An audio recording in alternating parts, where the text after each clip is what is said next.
కోపం నాకు వస్తే సరిపోదు, మీకు రావాలి. మీకు అన్యాయం జరుగుతుందా లేదా మీరు ఆలోచించుకోవాలి. ల్యాండ్ టైటిలింగ్ యాక్ట్ ఉంది, మీరు ఆలోచించండి. మన పాస్ పుస్తకాల మీదేమో జగన్ ఫోటో కావాలి. ఎవరు ఎలాంటి వ్యక్తి ఇతను? దేశం వదిలి వెళ్ళడానికి కోర్టు పర్మిషన్ తీసుకునే ఒక నేరస్తుడు మన ఆస్తి పత్రాల మీద అతని ఫోటోలు కావాలి. మన సరిహద్దు రాళ్ల మీద ఒక దేశాన్ని వదిలి వెళ్ళడానికి పర్మిషన్ తీసుకుంటాడు ఈ వ్యక్తి. 39 కేసులు, 40 పైగా కేసులు ఉన్న వ్యక్తి, అతను ముఖ్యమంత్రి. అలాంటి ముఖ్యమంత్రి వచ్చాడు అంటే తప్పెవరిది? తప్పెవరు చెప్పండి? మనది. ఎందుకంటే మనం భయపడతాం. 151 మంది ఎమ్మెల్యేలకు భయపడుతున్నాం మనం, 5 కోట్ల మంది ప్రజలు. ఆఫ్టర్ ఆల్ చంద్రశేఖర్ రెడ్డి ఒక మామూలు మనిషి. After all Chandrasekhar Reddy. దేనికి భయపడాలి మీరు? దేనికి భయపడాలి? ఒక్కళ్ళు తలుచుకుంటే, ఒక ఆడబిడ్డ తలుచుకుంటే ఇలాంటి గూండాలు ఒక్క మొత్తం మనకి ఝాన్సీ లక్ష్మీబాయి లాగా ఒక్క వేరే ఇక్కడున్న ఆడపడుచు అనుకుంటే గుండాలు పారిపోతారు, వీరనారి గున్నమ్మలు అవుతారు.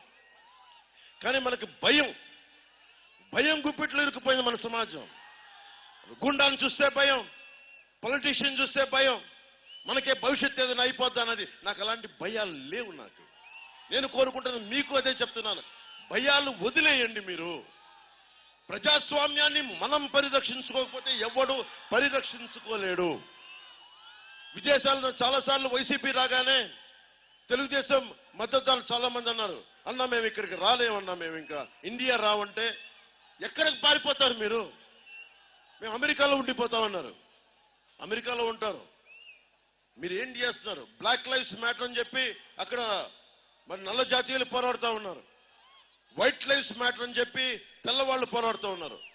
నిజంగా చెప్పాలంటే బ్రౌన్ లైవ్స్ డజంట్ మ్యాటర్. మనలాంటి బ్రౌన్ స్కిన్ ని, మనలాంటి తోల్ని అమెరికాలో నిజంగా గుర్తిస్తారా? ఎప్పుడు మన సెకండరీ గ్రేడ్ సిటిజన్స్ ఎక్కడికి వెళ్ళినా మన నేల ధర్మాన్ని, మన హక్కుని మనం కాపాడుకోకపోతే ఎక్కడికి పారిపోతాం మనం?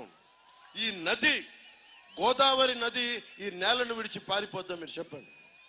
చెట్టుకున్న పక్షులైతే పారిపోతాయి ఎగిరి. వేళ్ళకి మట్టిలోకి వేళ్ళు వెళ్ళిపోయిన చెట్టు ఎక్కడికి పారిపోద్ది? అలా మనం ఎక్కడికి పారిపోతాం? ఒక చంద్రశేఖర్ రెడ్డి, ఒక గూండాన్ని చూసి, ఒక వైఎస్ జగన్ చూసి పారిపోతామా మనం? ఎక్కడికి పారిపోతాం? ఎంతకాలం పారిపోతాం? ఎదుర్కోవాలి. అందుకే నేను ఒక్కడే రాలా, నా కోసం కాదు. ఎందుకు అలయన్స్ పెట్టుకున్నానంటే మీకు ధైర్యం ఇవ్వడానికి పెట్టుకున్నాను. దానికోసం నేను తగ్గిపోయాను, నేను పార్టీగా తగ్గిపోయా. కానీ మీకు ధైర్యం రావాలి సగటు మనిషికి. లేదు ఈ పార్టీ బాగుంటుంది, ఈ ప్రభుత్వం వస్తుందని ఒక ధైర్యం ఉంటే మీరు కూడా ధైర్యంగా వచ్చి ప్రజాస్వామ్యాన్ని పరిరక్షించుకుంటారని ఒక ఆలోచనతో వచ్చాను నేను. ఇది మీ చాయిస్ ఇది. ఎందుకంటే నేను ఎన్ని అరిచినా, ఎంత కోపడ్డా, సగటు ఆంధ్రాలో ఉన్న సగటు మనిషికి కోపం రాకపోతే నేను ఎంత అరిచి గీ పెట్టుకున్నా నేనేం చేయలేను. భవిష్యత్తు మీ చేతుల్లో ఉంది. చంద్రశేఖర్ రెడ్డి అనే వ్యక్తి కాకినాడని ఏం చేశాడో ప్రతి ఒక్కరికి తెలుసు. మీకు తెలుసా? చంద్రశేఖర్ రెడ్డి చేసి తెలుసు కదా. అతనికి ఒకసారి కావాలా మీకు? చంద్రశేఖర్ రెడ్డికి ఓటేస్తారా మీరు? ఎందుకు? మళ్ళీ చంద్రశేఖర్ రెడ్డి వస్తే గూండాగర్దీ వచ్చేస్తుంది, మాఫియా సామ్రాజ్యం వచ్చేస్తుంది. వైసీపీకి ఓటేస్తే మీ ఆస్తులన్నింటినీ గాల్లో పెట్టిన దీపమే తీసేసుకుంటారు. ఎవరెవరు ఆస్తి పత్రంలో జిరాక్సులు చూపిస్తున్నారు ఈరోజు టీవీలో అంటే అర్థమవుతుంది కదా.